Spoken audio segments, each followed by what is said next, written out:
इस समय मौजूद हूँ जनपद हापुड़ में। जनपद हापुड़ के टोगरा पार्क पर इस समय मौजूद हूँ और लोकसभा का चुनाव है, सरगर्मियां तेज हो गई हैं। जैसे ही चुनाव नजदीक आता है गर्मी बढ़ जाती है और कार्यकर्ताओं में जितना जोश है, जो दिन रात मेहनत कर रहे हैं, जनता हमारे साथ मौजूद है और उनसे जानेंगे कि इस बार किन मुद्दों को लेकर वो मतदान करेंगे।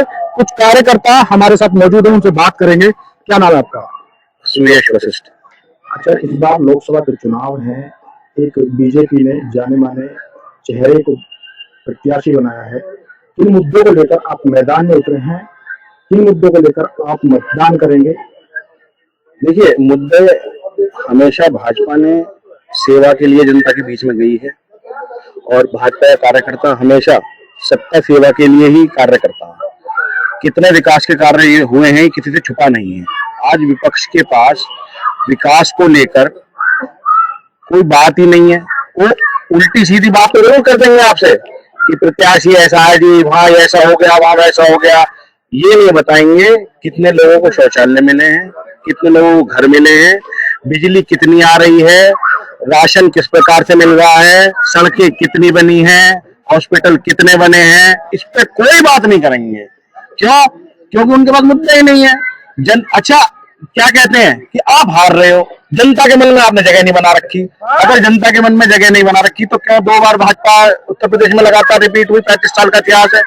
क्यों दोबारा मोदी जी बन गए? क्यों तीसरी बार बनने जा रहे हैं? क्यों चारों तरफ चल रही? 500 वर्ष बाद क्यों राम मंदिर की स्थापना होगी? हमारा एक लक्ष्य है, हम एक लक्ष्य के साथ काम करते हैं।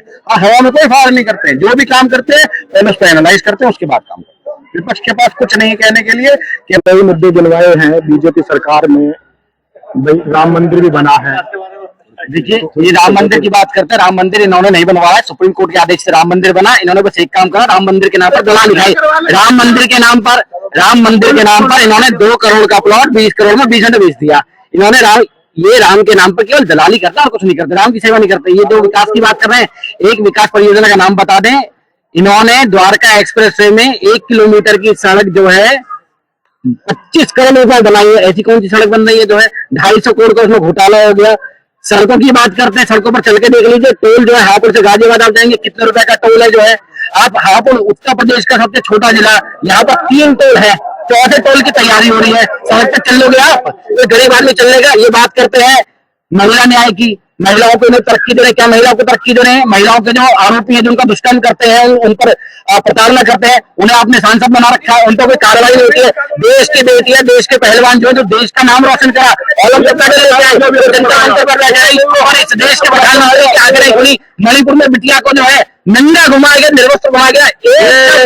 देश के प्रधानमंत्री के मुंह से नहीं निकला। किसानों के न्याय की बात करते हैं, किसानों के ऊपर लाठीचार्ज चलाते हैं, आंसू गैस के गोले छोड़ते हैं।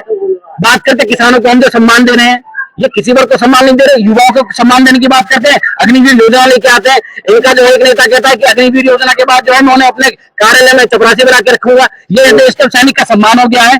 कैलाश विजयवर्गीय के बोल रहे हैं, ये इस देश के सैनिक का सम्मान है जो भारत माता के लिए सीने पर गोली खाने को तैयार रहता है। वो बीजेपी के रफ्तार में चपरासी बनेंगे अब? ये इनके लोगों के बोल है। ये युवाओं को सम्मान देने की बात करते हैं। बीजेपी ने योजना भी दी थी, एक उज्ज्वला योजना। उज्ज्वला योजना इन लोगों ने दी। उस उज्ज्वला योजना में एक सिलेंडर के बाद दूसरा सिलेंडर कोई महिला भरवा नहीं पाई। पैसे नहीं है उसे दूसरा सिलेंडर भरवाने के लिए। इस बार यदि इस तरह ना तो इस बार यदि आपकी सरकार आती है तो आपके क्या मुद्दे हैं?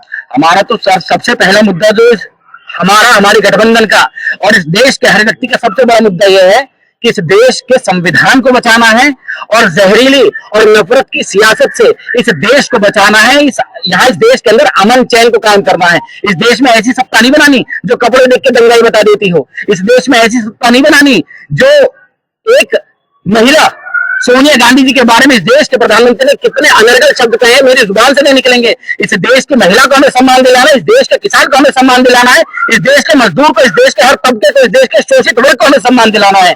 ये देश संविधान से चलेगा, ना कि नफरत और सियासी जहर से चलेगा।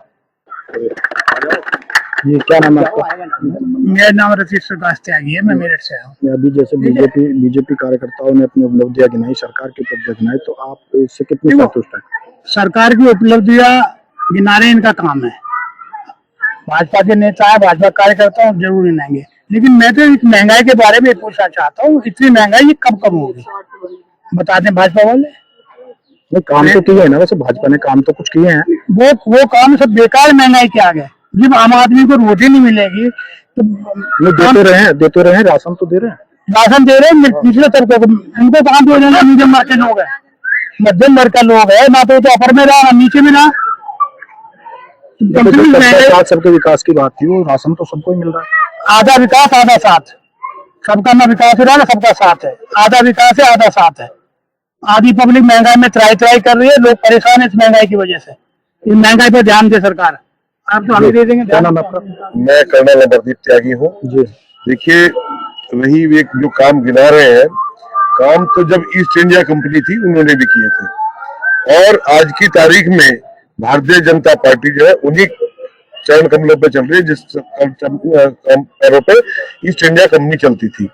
देखिए, जिस तरह के काम कर रहे हैं उसमें सबसे पहले तो ये कि यदि कोई भी दूसरी पार्टी का आदमी होगा उस पर ईडी लगाएंगे, उस पर इनकम टैक्स लगाएंगे, और या तो उसको बंद कर देंगे और नहीं तो उठा के भारतीय जनता पार्टी में शामिल कर लेंगे। इसी तरह का मिशन जो है ईस्ट इंडिया कंपनी का होता था कि वो जो राज्य थे, जो प्रिंसली स्टेट्स थी, उनके ऊपर जाके प्रेशर बनाना, या तो हमारे साथ मिल जाओ और नहीं तो तुम्हें बर्खास्त किया जाता। तो इस तरह का काम ये सुसाइडल मिशन है बीजेपी का।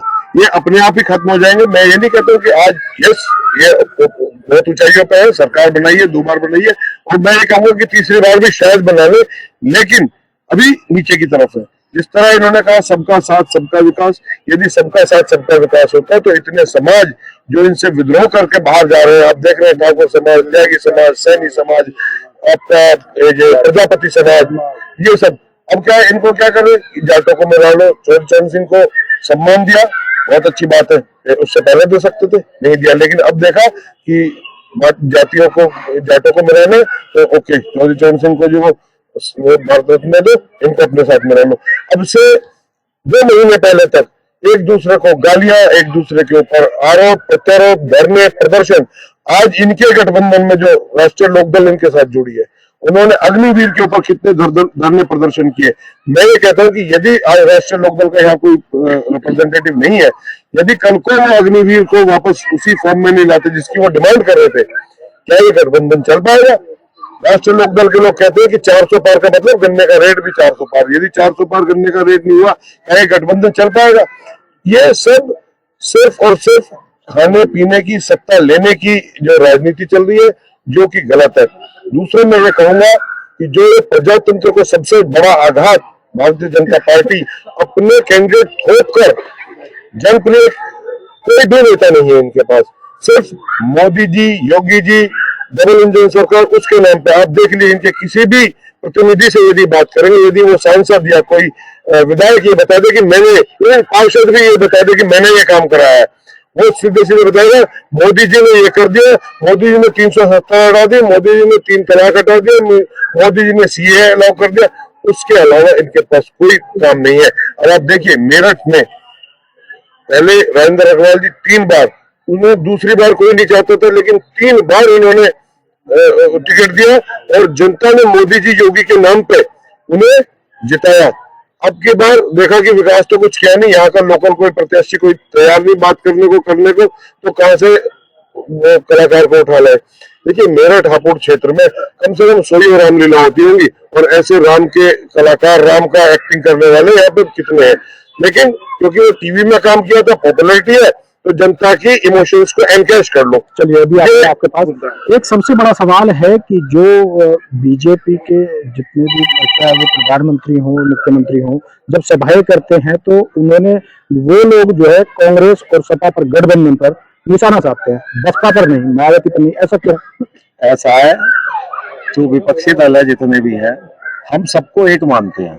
इसलिए एक मानते हैं, भारतीय जनता पार्टी की स्थापना हुई थी 1980 में 6 अप्रैल को, और भारतीय जनता पार्टी एकमात्र ऐसी पार्टी है जिसने कभी कांग्रेस जैसी भ्रष्टाचारी और परिवारवादी पार्टी के साथ कभी गठबंधन नहीं किया। और कोई सा दल ऐसा बता दीजिए जिसने गठबंधन कांग्रेस के साथ नहीं किया हो। और सारे भाई साहब, जैसा आपने सुना, प्लीज ऐसी उम्मीद करता हूँ बस।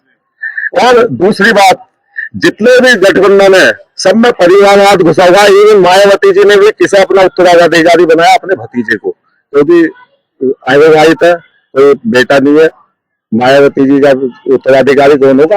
आकाश आनंद। मोदी जी का बेटा नहीं है, उनके भतीजे भतीजे तो हैं। क्या वो आप सोच सकते हो भारतीय जनता पार्टी का उत्तराधिकारी होगा? नहीं होगा।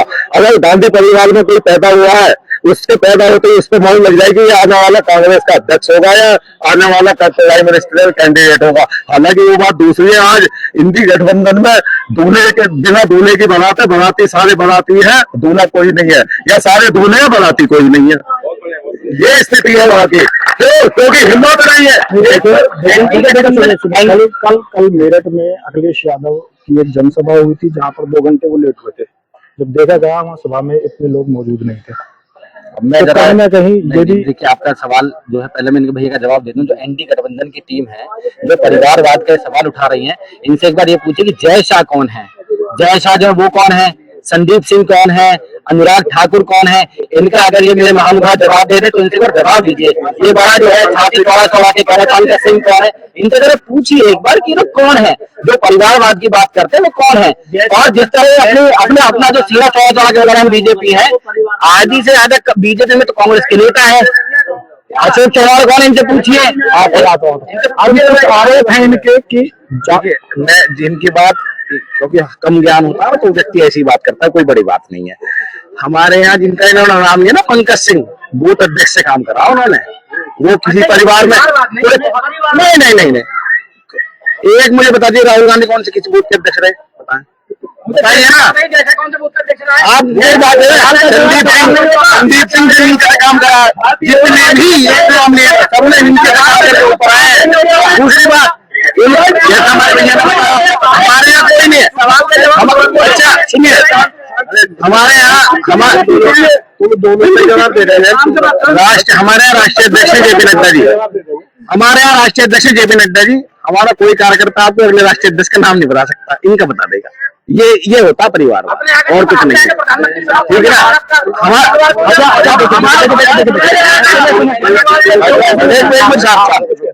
ऐसा है, अभी इन्होंने बात की विकास की, तो विकास के नाम पे अब इनसे कोई, जब पिछली बार यूपीए सरकार थी, यूपीए सरकार जीएसटी लेकर आई। इस एनडीए सरकार जितने भी जो विपक्ष का एनडीए था उसने जीएसटी का विरोध किया। अपने व्यक्ति क्यों जीएसटी नहीं लगाई? जीएसटी लगाने के बाद जो राजस्व बढ़ा उससे विकास नहीं होगा, अपनी जेब भरी जाएंगे। जब देश के पास कलेक्शन आएगा तो सड़कें बनेंगी, जाहिर सी बात है। जब देश में पैसा आएगा, उस टाइम पे पूरे साल का राजस्व था बता रहे 2-3 लाख करोड़ रुपए था। अब हर महीने 2 लाख करोड़ रुपए राजस्व देश को प्राप्त हो रहा। अच्छा, दूसरी बात जो ये कह रहे थे परिवारवाद ये नहीं होता कि भाई आप किसी को व्यक्तिगत टारगेट। परिवारवाद ये है कि आपने अयोग्य लोगों को जो उसके लायक नहीं है, भाई आप अभी बात बताइए जय शाह, कम से कम ऐसी तो होती है, एक गेंद फेंकने लायक तो होता भाई, एक गेंद फिगमा के देख लो, ये फिर बना देना अध्यक्ष, उसको बीसी जाएगा, कोई दिक्कत नहीं है। आपकी कृपा दृष्टि 2 जोड़ी है, उस जोड़ी के आधार से जो फिट होगा वो नेता रहेगा। वो कितने नेता खड्डे लाइन लगा दिए भाई, कितने नेता खड्डे लाइन लगा दिए आपने? कितने आप पुराना भारतीय जनता पार्टी में कौन कार्यकर्ता है? सारी तो कांग्रेस की टीम इनके पास है। 47 ऐसे नेता हैं जो अलग अलग जो कांग्रेस के भाजपा में शामिल हो चुके हैं। और दूसरी बात, भ्रष्टाचार की जहां तक ये बात करते हैं, अजीत पवार इनके पास जब तक दूसरे गठबंधन में रहते हैं भ्रष्टाचारी होते हैं, इनके पास पहुंचते हैं वो पाक साफ हो जाते हैं। हेमंत बिस्वा शर्मा जब इधर होते हैं तो भ्रष्टाचारी होते हैं, जब इनके पास पहुंचते हैं पाक साफ हो जाते हैं। ऐसे ही लगभग 50 नेता ऐसे हैं जिनके आज ईडी और सीबीआई के डर से जो इधर से उधर आते ही पाक साफ हो गए। हमारा ये कहना है कि इधर वाले भी और उधर वाले भी दोनों इस बात से हो जा कि जनता जो है इन दोनों के बहकाव में आने वाली है नहीं। जनता ने सीधा वहापुर मेरठ लोकसभा में मन बना लिया। दूसरी बात, एक बात और है, मैं इधर जो हमारे अल्पसंख्यक समाज के लोग हैं उनसे एक बात बताना चाहता हूँ। 2014 में आपने वोट करके देख लिया, भाजपा गठबंधन जीता। 2017 में आपने वोट करके देख लिया, भाजपा गठबंधन जीता। 2022 में आपने वोट करके देख लिया, एक तरफा भाजपा गठबंधन जीता। अरे बता देंगे, 19 में बता देंगे ना, जो हमें बताने बताओ हमें। 2022 में आपने वोट करके देख लिया तो भाजपा गठबंधन जीता। अल्पसंख्यक समाज के लोगों को समझना पड़ेगा कि जब तक आप और बहुजन समाज पार्टी के साथ तालमेल बनाकर आप चलोगे तो प्रदेश में आपकी सरकार होगी, जो सभी धर्मों की पहचान को सुरक्षित रखते हुए पूरे प्रदेश को उन्नति के रास्ते में सर्वजन हितार्थ सर्वजन सुखाय के नारे के साथ काम करेगी। ये जहां तक बात करते हैं, एक आते हैं पश्चिम यूपी में क्या था, जब अखिलेश यादव चीफ मिनिस्टर थे, सब शांत जो हमारा इलाका था वो 2013 के दंगों के बाद या तो बीजेपी वालों की फसल लेना आई है या समाजवादी वालों की फसल लेना आई है। हो रहा है बीजेपी सरकार में काम तो हो रहा है, पर धीरे धीरे तो काम हो रहा ये काम, एक बात बताओ, जब जब जब देश आजाद हुआ क्या देश में यही सब कुछ था? क्या देश, अब जब बच्चा पैदा होगा तो एकदम पैदा होते दौड़ लगाना शुरू नहीं कर देगा। भारतीय जनता पार्टी को जब बच्चा मिला तो वो जवानी के समय पे मिला, यौवन के टाइम पे मिला। जब बच्चे को पैदा करके गोदी में खिलाकर पालने पोसने का समय था, उस टाइम तक ये पे बैठ के मौज मस्ती कर दे। उस टाइम पे इंदिरा गांधी को दुर्गा का अवतार बताया करते थे। उस टाइम अटल बिहारी वाजपेयी संसद में बैठ के विपक्ष की तारीफ किया करते थे। उस टाइम पर अटल बिहारी वाजपेयी को राजीव गांधी अपने खर्चे से विदेश भेजा करते थे। तो ये अब कहानियां बदल गई हैं। अभी एक जगह सुन रहा था कि भाई जब नेहरू की सरकार थी और विपक्ष में कुछ नहीं था, तो कहीं युवाओं को भेजने की बात आई थी, तो हमने विपक्ष के जो अटल बिहारी वाजपेयी को अपना प्रतिनिधि बना के युवाओं में भेजा था। ये कहाँ चली गई ये सब चीजें? चलिए आता हूँ आपके पास, हमारे साथ कुछ महिला भी मौजूद है, उनसे बात करेंगे। जी क्या नाम है आपका?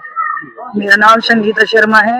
अब मैं आज देश में डोर टू डोर जाती हूँ तो माहौल बदला हुआ है बीजेपी के लिए। सब लोग कहते हैं कि बीजेपी को हटाओ, लेडीजें कहती है बीजेपी को हटाओ। नहीं, महिला सुरक्षा भी तो दे रही है बीजेपी।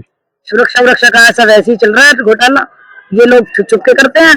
राशन भी दे रही है, जुलाई योजना। राशन तो खत्म ही हो गया भाई। 10 नवंबर में 10 किलो वो मिल रहा है। अब तो बाजरा, अब तो कुछ रहा है ना, 4 किलो गेहूँ खाएगी लेडीज। 4 किलो में परिवार चल जाएगा। आपको उस योजना का लाभ नहीं मिल रहा है? नहीं, हमें नहीं मिल रहा। अपने कितने कटे हुए राशन तो 4 किलो बाजरा किसे खिलाओ? बाजरा बताइए आप मुझे। बाजरा खाएंगे बच्चे? बाजरा खाया जाता है। 10 किलो बाजरा मिल रहा है। ये बताइए क्या नाम है? ये फ्री में क्यों दे रहे हैं? फ्री में क्यों दे रहे हैं? सिलेंडर मंदा कर दो, पेट्रोल मंदा कर दो, ये रोजगार दो। ये तो भिखारी बना रहे हैं। ये तो इनकी सोच तो शौचालय तक रह गई। खाओ और हगो, खाओ और हगो। शौचालय, घर, मकान तो सोचा तो दिया ना, किसे दिए? फ्री में क्यों दे रहे हैं? फ्री में बिल्कुल मत दो कुछ भी चीज, उस पर पैसे लो, रोजगार दो, पैसे दो। मेरी बात तो सुनो, सिलेंडर कितने का दे रहे हैं? पेट्रोल कहाँ है? बिजली कितनी महंगी है? शिक्षा कितनी महंगी है? स्वास्थ्य कितना महंगा हो चुका है? धीरे धीरे सुधार हो तो रहा है। नहीं, कितने दिन में हुआ सुधार? कहाँ हुआ सुधार? बताओ कहाँ हुआ सुधार? शिक्षा पे लगा दिए, शिक्षा में लगाए जा रहे हैं। एनसीआरबी के आंकड़ों में, एनसीआरबी के आंकड़ों में महिला अपराध में उत्तर प्रदेश लगातार टॉप पर बना हुआ है। एनसीआरबी के आंकड़े मेरे आंकड़े नहीं है, एनसीआरबी के आंकड़े। और ये विकास की बात कर रहे हैं तो 80 करोड़ लोगों को राशन देने की जरूरत तो पड़ रही है। इनसे पूछे जाके। मेरा नाम गोयल है और मैं क्या कहना चाहती हूँ, मैं यही कहना चाहती हूँ कि लोग छोटे छोटे मुद्दों के लिए लड़ रहे हैं, छोटी छोटी चीजों को बड़ा कर रहे हैं। इस टाइम बहुत बड़ी आपके सामने जिम्मेदारी है और जिम्मेदारी से अपने कर्तव्य को निभान करिए। मैं नहीं कहती, किसी का नाम नहीं लेना चाहती, लेकिन आपने 10 सालों में बहुत कुछ देखा।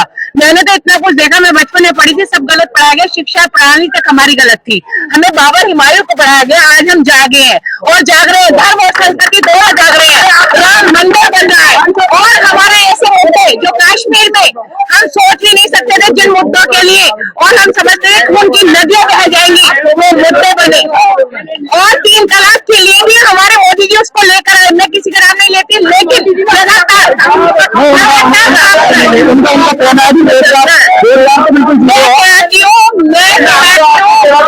मैं कहती हूँ आपके लिए कुछ नहीं करा, आपको लगता होगा, लेकिन आज यदि महिलाओं की सुरक्षा है, मोदी जी को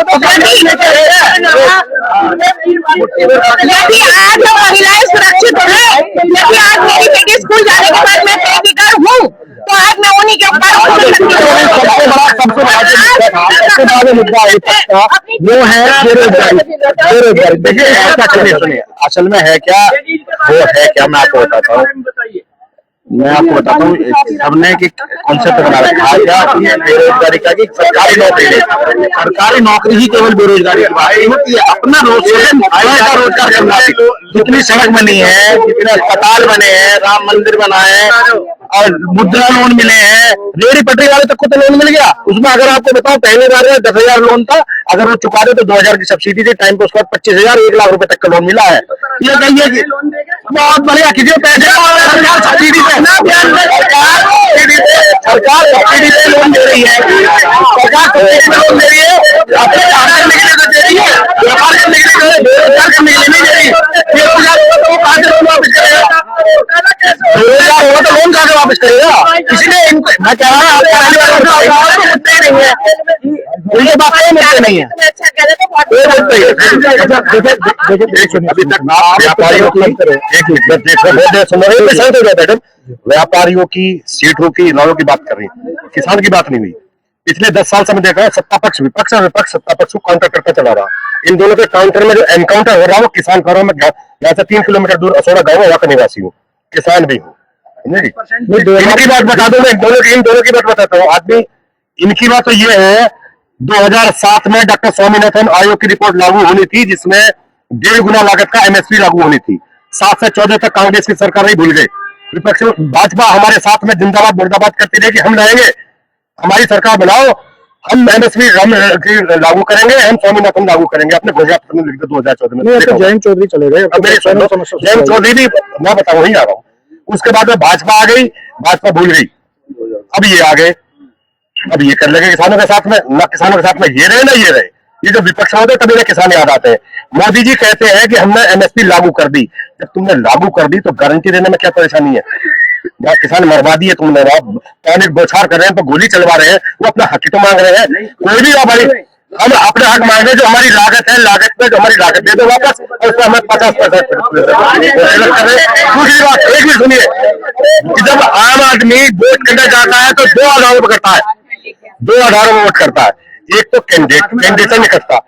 मैं हमारे छोटा भाई सुयश वशिष्ठ करे, मैंने बहुत सारे ऐसे को जानता हूँ जो इनकी काले बाल से बचपन से उन्होंने कार्यकर्ता शुरू किए थे, आज वो सफेद बाल हो गए। पढ़े लिखे एडवोकेट भी हैं, डॉक्टर भी हैं, इंजीनियर भी हैं, वकील भी हैं। भाजपा को इनमें यहाँ कोई अपने वालों में कोई इतना योग्य नहीं मिला कि उसको दे दे टिकट। सौंप दिया गया हमारे पास बम्बई तक, इसमें समय भी नहीं मिलने के लिए, इसको कह दे दे। दूसरी बात, विकास की बात कर रहे हैं आप, सुयश विकास की बात करी। 4 बार उन्होंने रमेश तोमर जी को बनाया, 4 बार भाजपा के स्कूल पे। उस समय आप कहते थे कि साहब हमारी सत्ता नहीं है। पिछले 3 बार से राजेंद्र अग्रवाल जी को बना रहे तो सत्ता पक्ष के थे। 7 बार से भाजपा को बनाया। मुझे वैसे जी 7 काम हापुड़ क्षेत्र में विकास के बता दो। ये सुन लो, अगर आप विकास की बात करना चाहते हैं, बेसिक तो सुनना भी सीखिए, कहना जानते हैं तो सुनना भी सीखिए। मैं अगर बेरोजगार की बात करते हैं तो मैं एक ही बात कहूंगा कि जनसंख्या कानून जब तक नहीं आएगा आप कितना भी विकास कीजिए, ठीक है। आप तो मेरे साथ दीजिए, जनसंख्या कानून बनेगा। आप तो मेरे साथ दीजिए, जनसंख्या कानून बनेगा। और यदि आपने गंदगी की बात करी थी तो जिस जगह आप खड़े हैं ये सबसे पहला विकास है। यहाँ आपको पता होगा, आप खुद बता सकते हैं यहाँ पर क्या ऐसे विकास ये नाली एक भी सुन लीजिए, नाली खंजे पाल ये तो सभासद का काम है, गांव के प्रधान का काम है। किसानों के लिए करते हैं। जयंत चौधरी बीजेपी से साथ हैं, वो किसानों के लिए गए हैं, उनका कहना है। जयंत चौधरी का जब हाथ रखना तो बजे थे तब जयंत चौधरी को गाली दे रहे थे। आज जयंत चौधरी को लांच मिल गया तो उसमें घुस गए। जैसे ये जुटे ऐसे जयंत चौधरी किसान को अपने पक्ष में है, अपने पक्ष में क्यों उन्होंने अपनी सीट जयंत चौधरी ये तो लालच है भाजपा के पास में, किसानों के लिए नहीं गए। जयंत चौधरी 11 महीने में किसान, जयंत चौधरी कहाँ थे उस समय जब लाठी पड़ रही थी, गोली चल रही थी किसानों के पास? जयंत चौधरी कहाँ थे तब? विकास का जयंत चौधरी किसान यहाँ नहीं है। अलग